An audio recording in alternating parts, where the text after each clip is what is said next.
Good morning, children. Welcome to the online class. In the previous class, we learnt about our universe, how the universe formed, and what about our earth, and all this we learnt. And now, what is in the earth's surface? We are living on the earth, but we want to know what is in the earth's surface. In the earth's surface, there are three layers. How many layers are there in the earth's surface? Three layers are there. First one is crust, and second one mantle, third one core. How many layers? Three layers are there. And this crust, actually the distance from the radius to the top of the earth's surface, it is nearly 6,400 kilometers. Our earth radius is 6,400 nearby kilometers.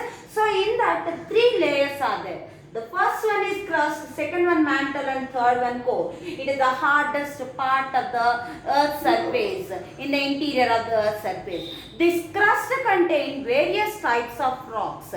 This crust contains various types of rocks, and the depth of this crust is up to 30 to 100 kilometers. That means from the top, from the layout where we are living, from the 30 to 100 kilometers, the earth, the crust, we are using that word as crust. Next to the crust, which is the very hot and a liquid form, that is the mantle. What is that? Mantle.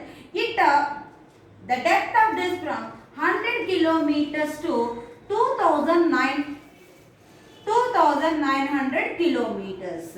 The depth of this is 100 kilometers to 2,900 kilometers. It consists of some chemicals which call it as a silicates. What is that material in this mantle? This is a silicates. In this upper layer of the mantle only this crust flows. It is in the whatever the minerals and chemicals available in this earth surface mantle are in a liquid form. And particularly in the time of volcanoes, we know that some magma comes out in the form of lava. That comes from this stage. Okay, this crust floats in this mantle. This crust floats in this mantle. Next layer, that is a core. It is from 2,900 to 6,376 kilometers. 2,900 to 6,376 kilometers. In that, first one is outer core. Next, inner core. Outer core, inner core. In the outer core, 2,900 to 5,100 kilometers. The depth of this outer core is 2,900 to 5,100 kilometers, and inner core 5,100 kilometers to 6,376 kilometers. The chemicals we found in this outer core mainly nickel and iron. What are the minerals we get in this outer core? Nickel and iron. What is that? Nickel and iron. In the inner core, we found some heavy objects, some heavy substances that are iron and particularly gold are available in this inner core. It is also very hot. And finally, how many layers are there we have? We will look one glance. Crust, mantle, core. What is the depth of this crust? 30 to 100 kilometers. What is there? It consists of various types of rocks. That is about crust, and on this crust only we are living on this earth surface. Then mantle. The mantle from 100 kilometers to 2,900 kilometers.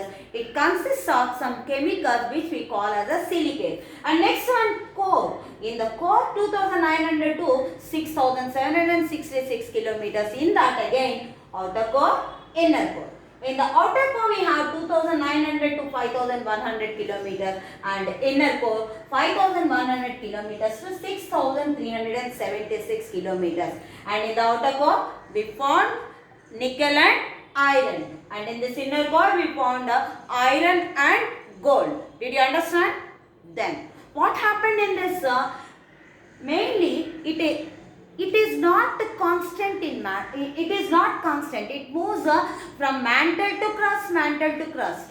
Well, sometimes what happened during the time of volcanoes and earthquakes, what happens, some material comes out from the mantle and it forms into solid and again it forms as a crust. Then what happens, this crust part moves back and it will start to melt and again it will become as a mantle. In this way, it will change from mantle it comes out and it became as a crust and again it will be that crust only will become as a mantle. By that we can say that the earth is active now also. The earth is active now also, we can say that. Okay. Our next topic is evolution of the earth. In this evolution of the earth, what do we learn? Actually, we know that now in our earth we have 7 continents. Is it right or not? But when it was formed, we won't have this type of continents. It was clearly mentioned in the continental drift theory. What is that? Continental drift theory. Continental drift theory, which was hypothesized by Alfred Wegener. Alfred Wegener, he was a German meteorologist. Alfred Wegener. In this 20th century, this Alfred Wegener hypothesized one continental drift theory. In that, he mentioned about how the continents are formed. 20 million years ago, it was only one continent. We won't have this separation of continents at the time. And that supercontinent they named as a Pangaea. In this, Pangaea is there. In this, Pangaea is there. In the middle of this, once ocean part they observe, that means the water part, that they named as a Tuxie Sea. And next, and this Pangaea was surrounded by one ocean that they named as a Panthalassa.